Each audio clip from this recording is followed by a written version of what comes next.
Frederick वेलेंटिज एक Australian pilot थे जो सेसना 182 लाइट एयरक्राफ्ट में 125 समुद्री मील प्रशिक्षण उड़ान के दौरान लापता हो गए। 21 अक्टूबर 1978 शनिवार की शाम को 20 वर्षीय वेलेंटिज ने मेलबर्न हवाई यातायात नियंत्रण को सूचित किया कि उसके साथ लगभग 1000 फीट ऊपर एक विमान उड़ रहा था जो दिखने में इंसान की बनाई विमान जैसे बिल्कुल लग नहीं रहा था। जिसके बाद अंत में उनका इंजन एक मोटे तौर पर चलना शुरू हो गया और कंट्रोल रूम के रेडियो पे सुना गया उनके आखिरी शब्द ये थे कि ये एक विमान नहीं है। दरअसल दोस्तों 20 वर्षीय फ्रेडरिक वेलेंटिज जो कि एक एक्सपीरियंस्ड पायलट तो नहीं थे, पर उनको लगभग 150 घंटे की उड़ान का अनुभव था। कम उम्र में ही वो एक कुशल पायलट हो चुके थे। उसे क्लास 4 की इंस्ट्रूमेंट रेटिंग मिल चुकी थी जो उसे रात में भी उड़ान भरने की अनुमति देती थी। वो रेफ एयर ट्रेनिंग कॉर्प्स के सदस्य भी थे। दोस्तों वेलेंटिज के अंतिम उड़ान का गंतव्य किंग आइलैंड था, लेकिन उड़ान के लिए उसकी प्रेरणा अज्ञात थी। उसने उड़ान अधिकारियों को बताया कि वो कुछ दोस्तों को लेने के लिए किंग आइलैंड जा रहा था, जबकि उसने दूसरों को बताया कि वो क्राइफिश लेने जा रहा था। बाद में जांच में दोनों बताए गए कारणों को असत्य पाया गया। वेलेंटिज ने स्टैंडर्ड प्रोसीजर के खिलाफ जाके किंग आइलैंड एयरपोर्ट को वहां उतरने के अपने इरादे के बारे में सूचित नहीं किए थे।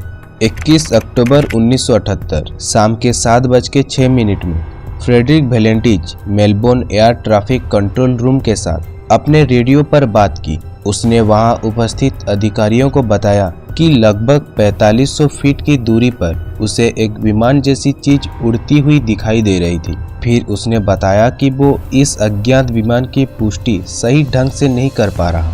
कंट्रोल रूम के अधिकारियों ने उसे बताया कि इस समय वहां कोई एयर ट्रैफिक नहीं होना चाहिए। फिर वो क्या चीज थी? वेलेंटिज ने फिर बताया कि वो स्पष्ट रूप से देख सकता है उस अजीब से दिखने वाले विशालकाय विमान को जो अपने 4 चमकदार रोशनी की वजह से लगभग जगमगा रहा था। शायद ये उस विमान की लैंडिंग लाइट हो सकता है। इसके बाद कुछ देर तक शांति छाई रही, लेकिन कंट्रोल रूम में उपस्थित अधिकारियों की दिलचस्पी अब तक बढ़ चुकी थी। उनके मन में कई तरह की आशंकाएं आ रही थी, लेकिन थोड़ी देर के बाद उनकी आशंकाओं को दूर करते हुए फ्रेडरिक रेडियो पर दोबारा लौटे। वेलेंटिज ने रेडियो पर बताया कि उसे लग रहा है कि वो अजीब सा दिखने वाला विमान शायद उसका पीछा कर रहा है। कंट्रोल रूम के अधिकारियों ने वेलेंटिज से उस विमान का हुलिया बताने को कहा।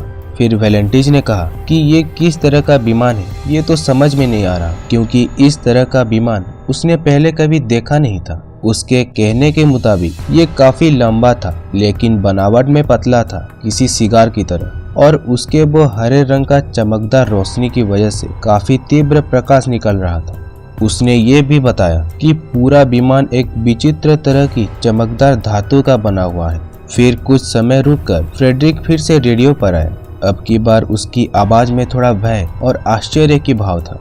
उसने बताया कि उस रहस्यमय विमान उनके साथ किसी प्रकार का कोई खेल खेल रहा है। वो विमान अब मेरे विमान के ऊपर आ गया है, लगभग 1000 फीट की ऊंचाई पर, और मेरे विमान की ऊपर और नीचे जिस गति से वो परिक्रमा कर रहा है मैं उसको पहचान नहीं पा रहा। फिर तुरंत ही कंट्रोल रूम में फ्रेडरिक के विमान से मिलने वाला सिग्नल बाधित होने लगा और रेडियो से खड़खड़ की आवाज आने लगी, और फिर अंत में सिग्नल कट गया। फ्रेडरिक के जो आखिरी शब्द कंट्रोल रूम के रेडियो पर सुनाई दिए वे थे, ये कोई विमान नहीं है। इसके बाद वेलेंटिज की आवाज फिर कभी सुनाई नहीं दी।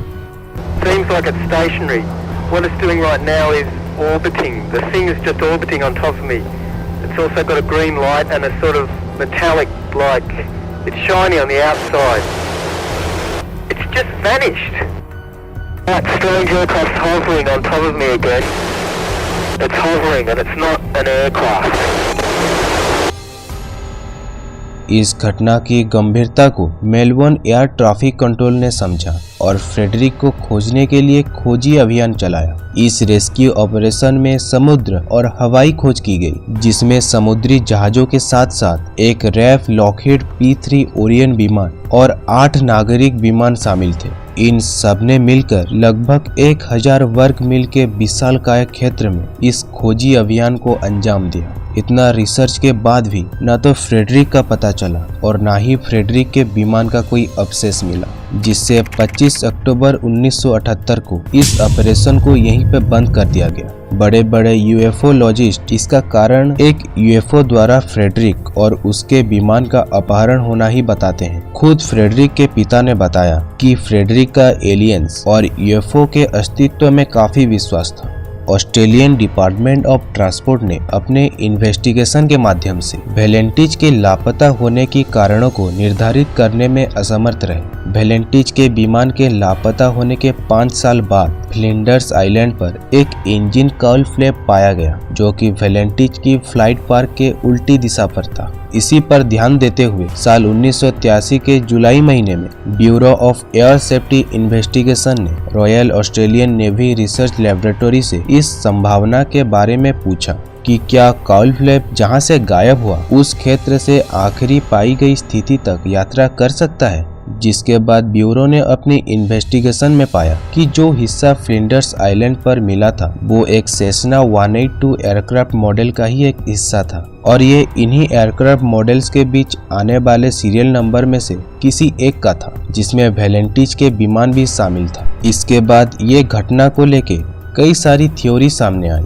जैसे कि जिस रात वेलेंटिज गायब हो गया उसी वक्त पुलिस को केप ऑटवे पर एक अज्ञात विमान के उतरने की कई रिपोर्ट मिली। इस थ्योरी के मुताबिक यह वेलेंटिज ने अपने द्वारा दायर उड़ान योजना का पालन किया। वो उस समय केप के सामान्य क्षेत्र में होगा जब उसने हवाई उड़ान सेवा के साथ प्रसारण शुरू किया था।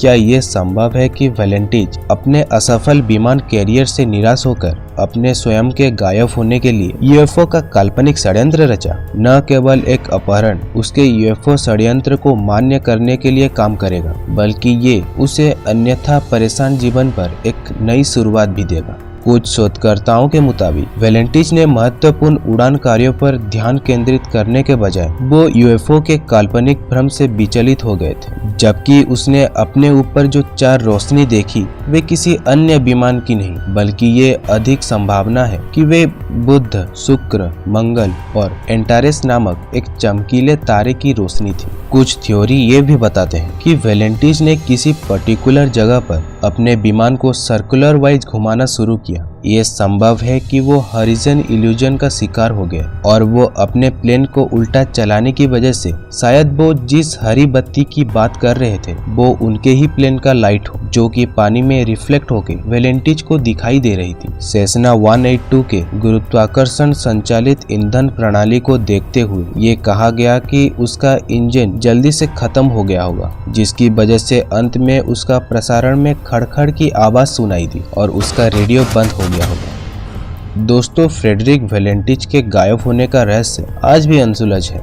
क्योंकि आज के आधुनिक विज्ञान की छलांग शायद इतनी ऊंची नहीं है कि वे धरती और आकाश के बंधन को भेदकर दूसरी दुनिया में कदम रख सके। दोस्तों, आपको क्या लगता है, क्या वेलेंटिज यूएफओ द्वारा अपहरण हुए थे या फिर वो किसी दुर्घटना के शिकार हुए थे? मुझे कमेंट सेक्शन में आपका राय बताना। आई होप आज के इस वीडियो में आप सभी को कुछ नया जानने को मिला होगा। वीडियो अच्छी लगी है तो लाइक और अपने दोस्तों के साथ शेयर कर देना। साथ ही चैनल को सब्सक्राइब करके नोटिफिकेशन बेल को भी ऑन कर देना, ताकि मेरे किसी भी वीडियो को आप मिस ना कर सके। तो मिलते हैं अगली वीडियो में।